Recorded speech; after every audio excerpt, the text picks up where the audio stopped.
Welcome here to KTM and welcome to the 1290 Super Duke R project, a motorcycle that was debuted at the Milan Motorcycle Show towards the end of 2012, and it stole the show because it is a game-changing motorcycle, full stop.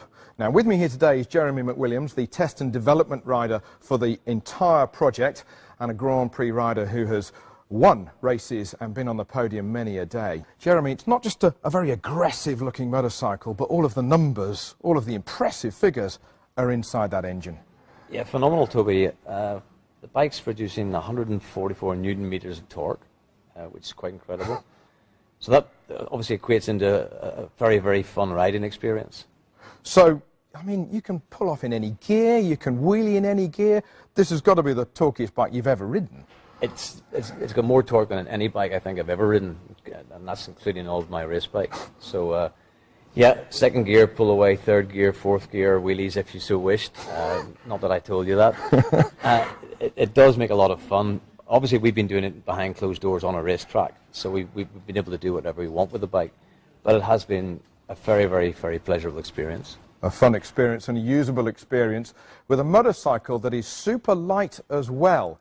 This is really something very, very different. A beast in terms of power, but certainly not in terms of handling. A KTM steel tubular chassis, single-sided swing arm, WP suspension, winning at Moto3 World Championship level. Jeremy, you had a clean sheet of paper, did you not, setting up this bike? Yes, something very new to me. I had every geometry choice at my disposal, right down to damping rates, spring rates, even the ergonomic choice. The tyre was designed around the motorcycle together with Dunlop.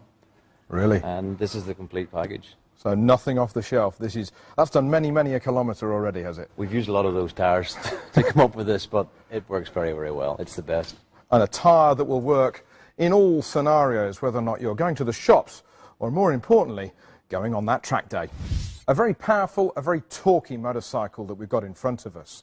But that's down to the big V-twin engine in its heart. But electronics are very much part of the package as well, and they've come from Bosch, and they are here to assist the rider and certainly not to control them. Traction control and ABS. Jeremy, there are 3 rider mode settings with traction control. First off, street. Street mode, the base setting, Toby. The rider shouldn't really feel any activation at any stage unless, of course, he steps over the limit.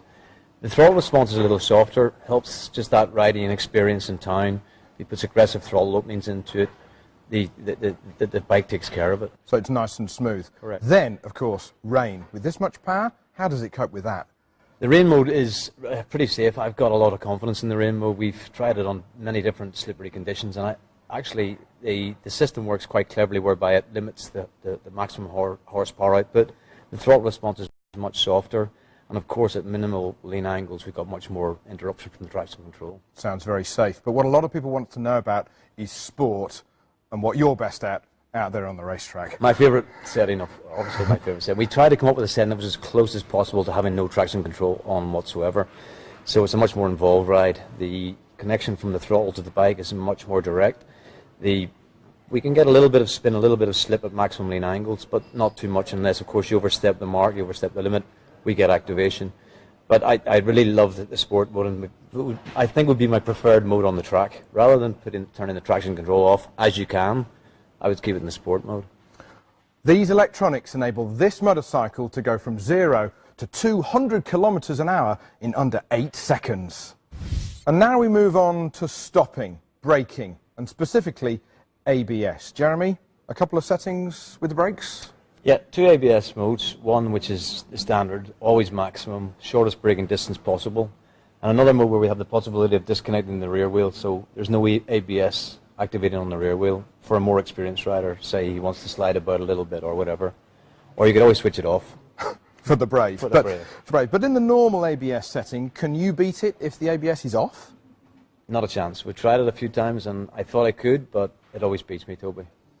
Well, proof, if ever there was, that the electrics are always here to assist and not control. Other highlights include the lightest and the stiffest frame and swing arm in the entire class. The exhaust system, that's a lot closer to the rear wheel. What advantage does that give? It was designed to give you more lean angle, Toby. That's why it's so close to the rear wheel. A slipper clutch is standard, long service intervals with the V-twin engine, and an entirely new power parts package just for this bike so that you can customise it to exactly what you want. So the 1290 Super Duke R really does cover all bases, from the racetrack to the road, with everything in between. I'm rather envious. You must have had a bit of fun doing this. Can you tell? I've ridden hundreds of motorcycles, and this comes right at the very top of my wish list, Toby. It's been enormous fun developing the bike with the R&T department, and I've had a ball. Now, if you want to know more about the 1290 Super Duke R, then log on to KTM.com.